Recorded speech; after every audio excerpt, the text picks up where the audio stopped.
हर हर महादेव। आतंकियों ने, इस्लामिक और उम्मह वालों ने उटंगे पैजामे और लंबे कुर्ते के साथ आकर के हमारे देश की बेटियों से, हमारे देश की महिलाओं से धर्म पूछा था और धर्म पूछकर गोली मारी थी। सिंदूर का महत्व क्या होता है, सिंदूर का वैल्यू क्या होता है, सनातन धर्म में सिंदूर का मान सम्मान कितना बड़ा है, ये ऑपरेशन सिंदूर के 26 भारतीय महिलाओं के मांग का सिंदूर उजाड़ा गया था, इसलिए ऑपरेशन सिंदूर रखा गया।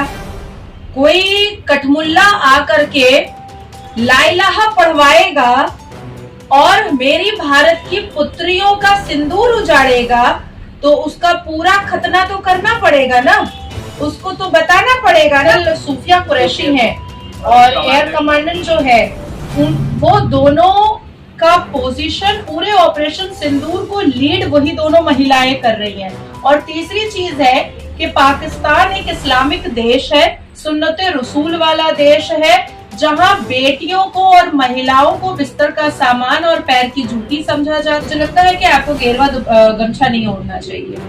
आप आतंकियों को कह रहे हैं कि शहीद हो रहा है। पाकिस्तान की जुबान बिहार या भारत का मीडिया क्यों बोलेगा? हम पाकिस्तान की जुबान बोलेंगे? नहीं, हम नहीं बोलेंगे। हम कुरान की जुबान बोलेंगे? नहीं, हम नहीं बोलेंगे। हम इस्लाम की जुबान बोलेंगे? नहीं, हम नहीं बोलेंगे। हम भारत में रहते हैं, भारत की संस्कृति के हिसाब से, भारत के संविधान के हिसाब से हम बात करेंगे, भारत की सेना के हिसाब से। ये सब लीडर भक्ति जो है ना, ये सब कांग्रेस के जमाने में चलती थी। ऑपरेशन सिंदूर जब स्टार्ट हुआ तो सबसे पहले मसूद अजहर के जैश मोहम्मद का वो मदरसा उसको तोड़ फोड़ दिया गया। तो बिहार और यूपी की अगर 2-2 लाख लड़कों को बॉर्डर पर भेज दिया जाए, उनको तो ऐसे ही छट्टी का दूध याद आ जाएगा। बिहार और उत्तर प्रदेश के हमारे बजरंग दल के जितने भी आतंकवादी हमले करते हैं, ये टारगेट हिंदू पर ही क्यों रखते हैं? क्या आप काफिर हैं हिंदू? क्या बरखदत हैं आप? क्या बरखदत हैं?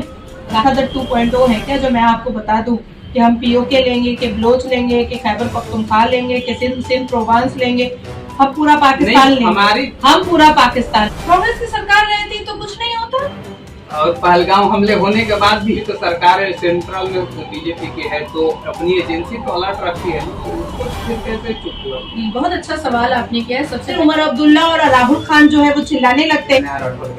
चंद पैसों के चक्कर में जो प्रोस्टिट्यूट्स होती हैं वो कपड़ा खोलती हैं, अपना जिस्म बेचती हैं, और चंद ऐसे, और मेरे पास तो कुछ ऐसी तस्वीरें हैं नेहा राठौड़ की, जो फारूक अब्दुल्ला के बगल में एसी कमरे में बैठ करके गमछा लगा करके हाथ में बूम पकड़ करके ये बोलना बहुत आसान है। 120 करोड़, मैं तो 22 करोड़ को छोड़ ही देती हूँ। ये कठपुल्ले तो है ही पाकिस्तानी प्रेमी। आने वाले 15 दिन में वो सीमा गुलाम हैदर को दिखेगा।